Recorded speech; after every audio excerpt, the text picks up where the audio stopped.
Bom, pessoal, agora nós vamos ter um bate-papo com um grande amigo, Marcos Mendes. O Marcos, ele toca um podcast chamado Loop Matinal. Eu acompanho ele diariamente, toda manhã, e não tem como não lembrar dele depois, ao decorrer do dia, com o seu Bom dia, galera! Ele tem um canal no YouTube também chamado Loop Infinito. Então eu convido você, Marcos, vamos entrar numa live agora, rapidinho. Vamos falar um pouquinho sobre tecnologia e o que você enxerga aí para os próximos anos. Vamos com a gente!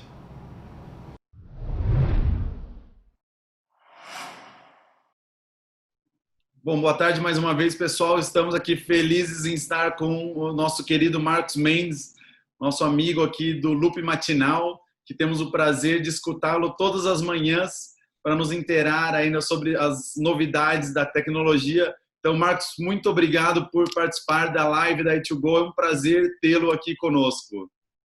Prazer inteiríssimo meu. Muito obrigado pelo convite e, claro, parabéns para vocês pelos 8 anos. Uma conquista bacana e importante. Parabéns e obrigado por ter me chamado para participar. Estou bem feliz de estar aqui.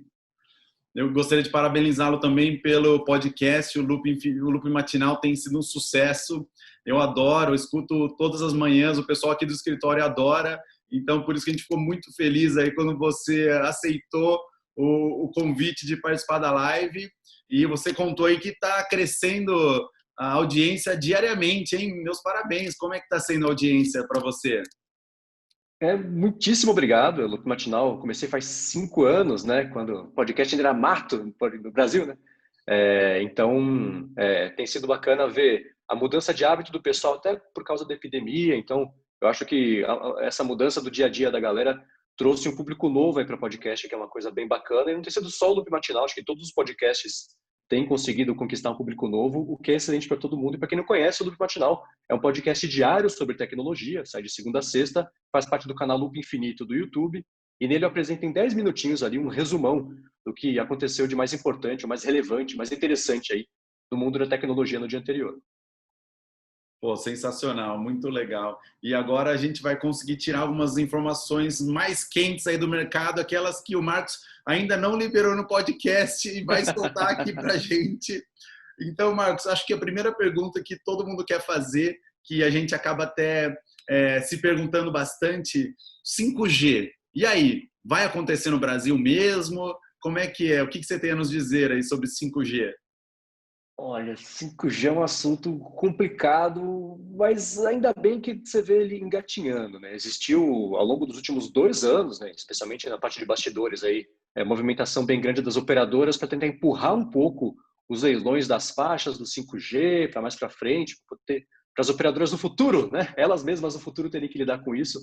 E nesse meio do caminho surgiu a possibilidade aqui no Brasil, especialmente, de usar uma tecnologia que basicamente é um compartilhamento das faixas que existem hoje de troca de dados para encaixar o 5G nisso, sem ter que fazer leilão, sem ter que destinar as novas bandas de frequência para isso. Então, você vê algumas operadoras começando a disponibilizar isso já em alguns lugares do Brasil. Então, o 5G está chegando aqui meio no jeitinho, meio na gambiarra, mas para todos os efeitos vai começar a ser disponibilizado, que é uma coisa bacana, ao mesmo tempo que aparelhos estão chegando também com 5G, então está tudo acontecendo meio ao mesmo tempo. E existe toda uma discussão sobre a real utilidade no dia a dia dessa velocidade enorme do 5G.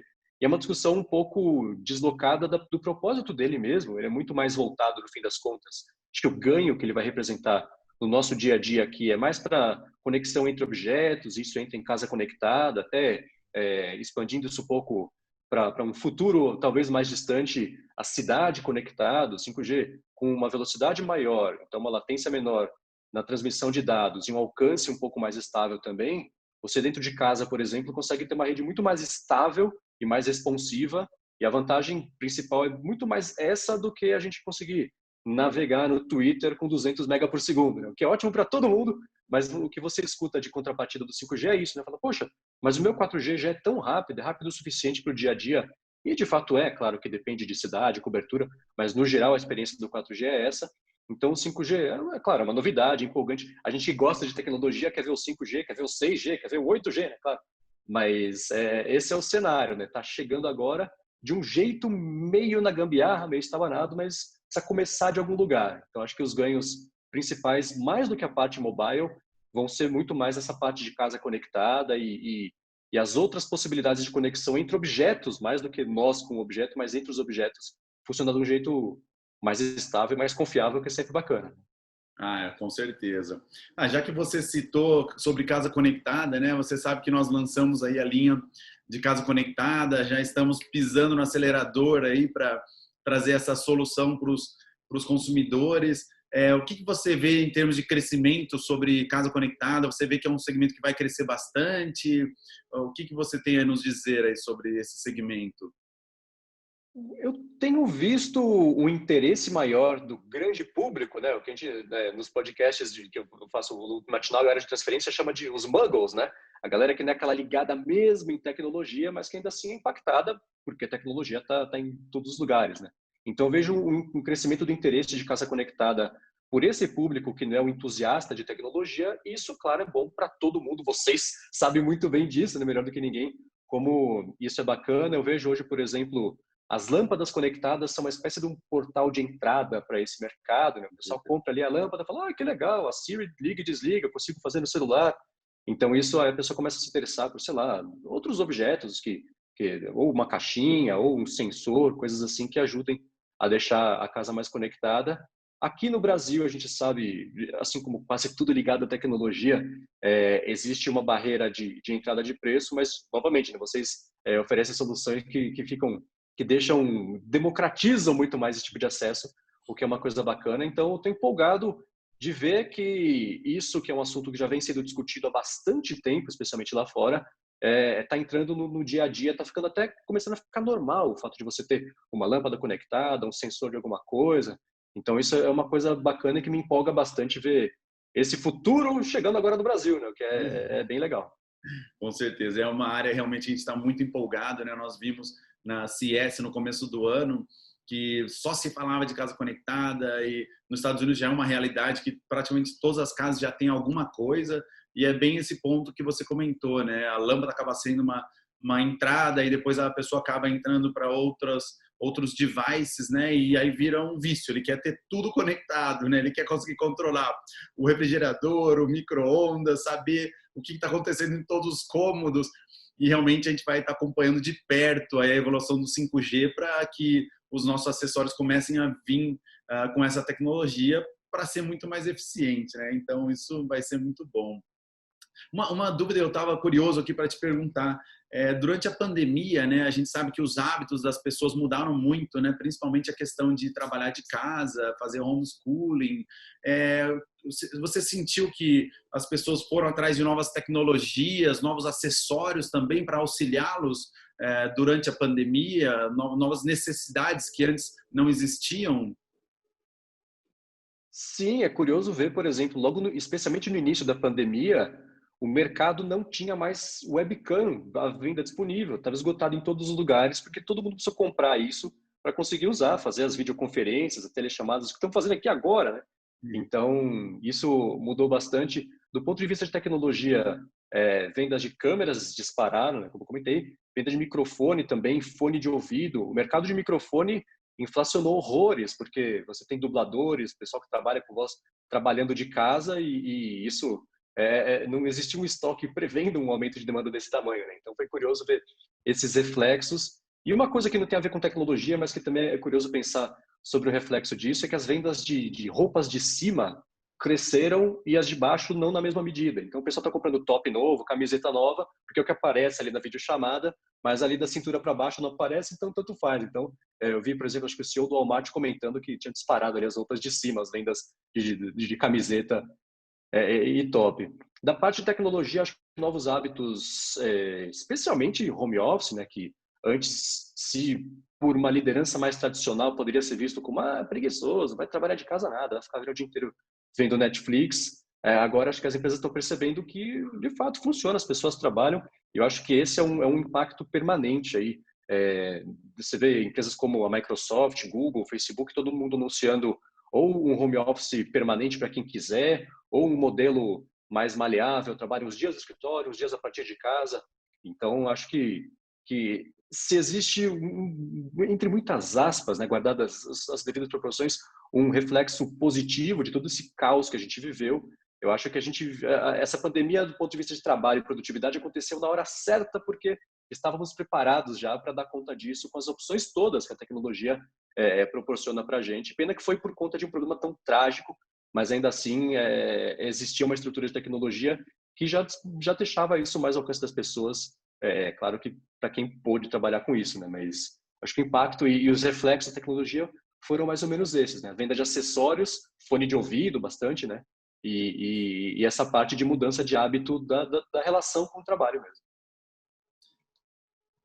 Com certeza, né? No nosso caso também, os fones de ouvido foram muito procurados, né? A gente havia acabado de lançar os fones TWS, então realmente foi um sucesso. Headphone para homeschooling, né? Aí virou um outro desafio, né? Conseguir trazer esses produtos, né? Porque logística virou uma maluquice, mas nesse quesito realmente foi bem interessante e a gente vai continuar bem de olho aí nas novas mudanças de hábito, né? Porque no fundo o que a Tigo busca sempre é isso, né? Entender o consumidor e trazer os produtos para que eles possam sempre utilizá-los, resolvendo um problema ou trazer uma solução, né? E Marcos, nós conversamos na semana passada, você comentou que você teve até uma tecnologia que acabou salvando a sua vida, é verdade?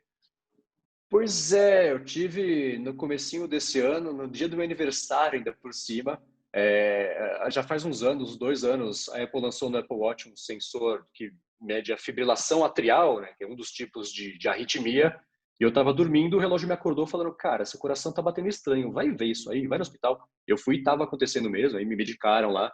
Então começou um dia bem agitado de aniversário, mas foi curiosíssimo ver que o relógio percebeu, enquanto eu dormia, percebeu que havia algo de errado, me acordou para eu poder fazer alguma coisa sobre isso e eu consegui fazer a tempo de evitar um problema ainda maior. Então, essa é uma parte da tecnologia que especialmente nos últimos anos, eu acho que por conta do Apple Watch, que conseguiu trazer um pouco mais de atenção e um pouco mais de demonstração de resultado no dia das pessoas, né?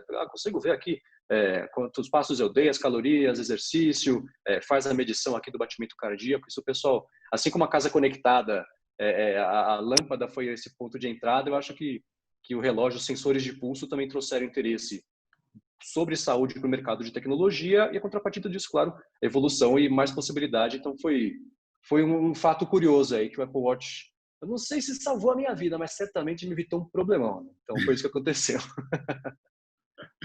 Olha, eu já comemorei aniversário, mas pelo visto você estava bem empolgado para comemorar esse aniversário.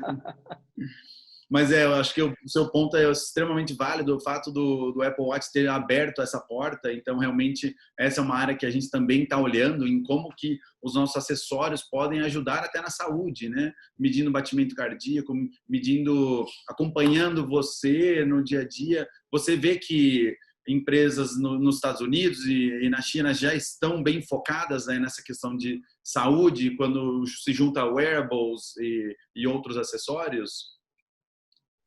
Eu acho que sim, por causa desse interesse, né, que foi gerado agora, financeiramente se justifica ter esse interesse maior, esse investimento maior, e é uma coisa que tem evoluído felizmente, meio rápido, mas ainda assim o pessoal está encontrando o jeito certo de associar as tecnologias. Você, por exemplo, agora, de novo, no exemplo do Apple Watch, trouxe o oxímetro, que é uma coisa que existia também em alguns outros acessórios também de outras empresas. Então está todo mundo desenvolvendo meio ao mesmo tempo aí para poder entregar esses benefícios e vendo o que de fato é útil, o que de fato é válido, o que dá para colocar nesses sensores cada vez menores. Então esse tem sido, pelo menos, essa tem sido a minha leitura aí desse mercado.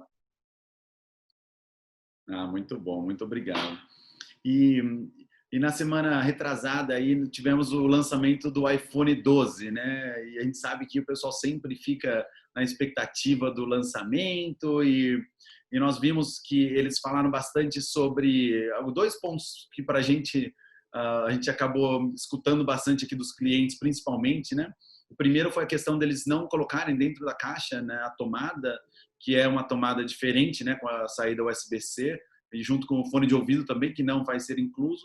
E a outra é uma tecnologia que eles estão falando do MagSafe, né, que tem um magnético atrás, onde se possibilita colocar os acessórios, né? Então, eu acho que poderia ser duas perguntas, né? A primeira é se você acha que vai gerar um problema para a própria Apple não colocar na tomada, né? Porque a gente já viu que o Procon já acionou a própria Apple. E o segundo é o que você vê que esse MagSafe pode trazer de oportunidades aí para a gente? Esse é um assunto que tem sido bem polêmico, claro, porque está acontecendo agora. Eu acho que daqui a 6 meses, isso não vai ter sido eu até comentei isso na área de transferência. Não é um problema, mas é um assunto, né? Dá para a gente discutir. É claro que a Apple pisou na bola no planejamento disso, colocou o cabo USB-C na caixa, mas é uma parcela pequena de pessoas que tem adaptador USB-C da tomada. Ela falou, não, já existe mais de 1 bilhão de adaptadores aí pelo mundo. Tá, USB-A, você vai ter que comprar um adaptador, ou usar um cabo antigo, esse que vem na caixa vai acabar ficando meio inutilizado. Certíssimo do Procon dar uma espiada nessa situação. Na França, por exemplo, por enquanto, o iPhone 12 é o único país onde o iPhone 12 ainda vem com o fone de ouvido e o adaptador de parede, justamente porque lá tem uma lei que determina que isso tem que acontecer. Suspeito que aqui no Brasil deva haver uma movimentação, aí depende um pouco dos lobbies dos dois lados, né, para ver quem vai ganhar esse cabo de guerra. Então eu acho que o jeito que a Apple fez foi um tiro no pé, mas isso é muito mais do ponto de vista de imagem, relações públicas, do que no dia a dia aqui do pessoal, de fato, a parte de usabilidade. Eu acho que o impacto não vai ser tão grande. E se for cá entre nós, melhor para to go, né? Mas deixa esse ponto de lado. Com certeza. E a Eu parte não reclamei muito não, viu? Os clientes aqui estão adorando também, porque os clientes falam, bom, pessoal, já vou fazer um pedido gigante de tomada, já manda para mim um lote que, no final, para o varejo brasileiro, é muito bom, né? A gente vai fazer mais importação, vai vender para os clientes vão vender para os consumidores, ambos os produtos, né? E a outra pergunta seria em relação ao MagSafe, que é uma coisa inovadora que eles trouxeram. A gente sabe que quando a Apple dá um passo, muitos outros acabam seguindo. Então você vê aí que outras marcas seguindo isso também. E talvez até explicar um pouquinho para o pessoal o que significa esse MagSafe. Ela usou o nome MagSafe, que antes nos Macs existia o adaptador de energia, ele era magnético, então se você desse um puxão no cabo, saía só o cabo voando, não o computador junto, né? Ela tirou isso. Mesmo problema do adaptador, né? Custo e tudo mais. Então ela voltou com essa ideia do MagSafe agora para o iPhone, que são adaptadores magnéticos para diversos fins. O principal deles é o de carregamento por indução. Então, tem lá o oficial da Apple, parece um estetoscópio de carregamento, que nem o Apple Watch. Você chega com o iPhone perto, ele gruda ali e faz o carregamento. E isso abre, não é uma coisa, a Apple não inventou esse tipo de coisa, né? Esses acessórios modulares são coisas que existem desde sempre em aparelhos móveis, mas como você falou, acho que quando a Apple lança alguma coisa desse tipo, o mercado tende a prestar mais atenção, com algumas coisas mais, algumas coisas menos. Isso me parece que vai ser mais porque abre um universo de possibilidades de acessórios, desde tripé até lente de câmera, né? Imagina um acessório que você encaixa magneticamente ali uma coisa na parte de trás do aparelho e coloca a câmera por cima da câmera frontal, da câmera traseira, para dar um zoom maior, complementar a câmera. Sabe que lente sempre foi uma coisa que despertou muito interesse na parte de acessórios por parte do público. Então, eu acho que isso é uma coisa, e ela está investindo bastante nessa ideia, pelo menos nesse iPhone. Claro, é um recurso novo, ela vai tentar colocar bastante atenção nisso para despertar interesse, mas já deu para ver, ela própria anunciou já carteira, né? A pessoa coloca o cartão de crédito e gruda ali atrás, as capinhas também, não tem que ficar ali colocando, tirando com força, o ímã já dá conta desse recado. Então, eu acho que isso vai ser uma coisa que vai ser muito experimentada pelo mercado, tanto pela Apple quanto também, de novo, né, no tocante a vocês, a parte de fabricação de acessórios que tem um universo enorme agora de possibilidades para poder usar esses imãzinhos aí da parte de trás. Eu nem sei o que mais vai aparecer, mas tenho certeza que vai aparecer coisa muito bacana. Resta ver se o público vai achar tão bacana quanto nós aqui que gostamos de tecnologia estamos achando, né? Mas eu acho que tem uma chance boa aí disso vingar e virar a regra agora para acessórios usarem esses ímãs da parte de trás. Ah, com certeza, né? Nós já acionamos lá o nosso time da China. Falou, pessoal, já pode mandar para cá, bota no container, porque vamos precisar de muito. E a gente sempre participa de várias feiras, né, na China, onde a gente acaba olhando as tecnologias, então a gente teve que se reinventar aqui também. Então a gente está tendo feiras virtuais com o pessoal, né? A gente tem acordado 6 da manhã, fica até as 9 da manhã fazendo vídeo, e o pessoal mostra pela câmera, então está sendo uma pura diversão. Mas, Marcos, eu gostaria de agradecer muito a sua presença. Infelizmente, hoje a gente está com tempo curto aqui, o pessoal quer saber de todas as novidades, mas até te convido depois para a gente fazer uma outra live com mais calma, focado aí na tecnologia, de repente até virar um hábito aqui para o pessoal acompanhar. Mas muito obrigado mesmo por atualizar e parabéns mais uma vez pelo seu podcast, que tem sido um sucesso. Eu que devo agradecer, muitíssimo obrigado pelo convite, estou feliz de verdade de ter participado aqui desse momento tão importante para vocês, parabéns também pelo aniversário e estou sempre completamente à disposição. Chamou, estou por aqui. Muito legal, um grande abraço.